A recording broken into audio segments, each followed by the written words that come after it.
உங்களின் இல்லங்களையும் வாழ்வையும் இனிதே ஒளிமயமாக்கிட GT ராயலின் தீப்பெட்டிகள். தரமானது, பாதுகாப்பானது.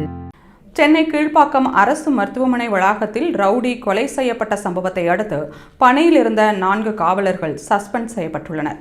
சென்னை கொளத்தூர் பகுதியைச் சேர்ந்த சரித்திர பதிவேடு குற்றவாளியான ஆதி என்ற ஆதிகேசவன் மீது சென்னை ராஜமங்கலம் உள்ளிட்ட காவல் நிலையங்களில் கொலை மற்றும் கொலை முயற்சி உள்ளிட்ட வழக்குகள் நிலுவையில் உள்ளன. இந்நிலையில் தனது தோழி சுசித்ராவிற்கு பிறந்த உயிரிழந்த குழந்தையை பார்ப்பதற்காக கீழ்ப்பாக்கம் அரசு மருத்துவமனைக்கு ஆதி வந்துள்ளார். தொடர்ந்து மருத்துவமனையிலேயே தங்கிய அவர் மது போதையில் பிரசவ வார்டு அருகே படுத்து உறங்கிக் கொண்டிருந்த போது தலைக்கவசம் அணிந்த ஆயுதங்களுடன் மருத்துவமனை வளாகத்திற்குள் நுழைந்த ஒரு கும்பல் அவரை வெட்டி படுகொலை செய்துவிட்டு தப்பியுள்ளது. தொடர்ந்து இரத்த வெள்ளத்தில் மிதந்த ஆதியை மீட்ட மருத்துவமனை ஊழியர்கள் அவசர பிரிவிற்கு கொண்டு சென்ற போதும் அவர் ஏற்கனவே உயிரிழந்து விட்டதாக மருத்துவர்கள் தெரிவித்தனர். சென்னையில் எப்போதும் பரபரப்பாக காணப்படும் கீழ்ப்பாக்கம் அரசு மருத்துவமனையில் உள்ள பிரசவ வார்டு அருகே மது போதையில் உறங்கிக் கொண்டிருந்த ரவுடி படுகொலை செய்யப்பட்ட சம்பவம் தமிழகம் முழுவதும் அதிர்ச்சியை ஏற்படுத்தியது.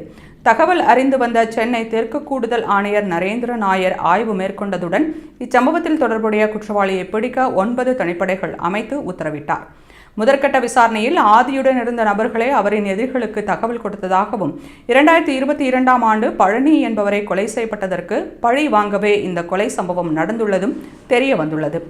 இச்சம்பவம் தொடர்பாக சாருமதி, சுசித்ரா, சூர்யா, அலிபாய், கார்த்திக், ஸ்ரீராம், ஜெயபிரதாப், வனக்குமார் ஆகிய 8 பேரையும் கைது செய்த கீழ்ப்பாக்கம் போலீசார் அவர்களிடம் விசாரணை மேற்கொண்டு வருகின்றனர். மேலும் சம்பவத்தன்று பணியில் இருந்த காவல் ஆய்வாளர் ஸ்ரீனிவாசனுக்கும் உதவி ஆணையர் துரைக்கும் உயர் அதிகாரிகள் மெமோ கொடுத்து விசாரணை நடத்தி வந்தனர். இதற்கிடையே பணியில் அஜாக்கிரதையாக இருந்த போலீசார் மீதும் துறை ரீதியான நடவடிக்கை எடுக்கப்படும் என கூறப்பட்டது.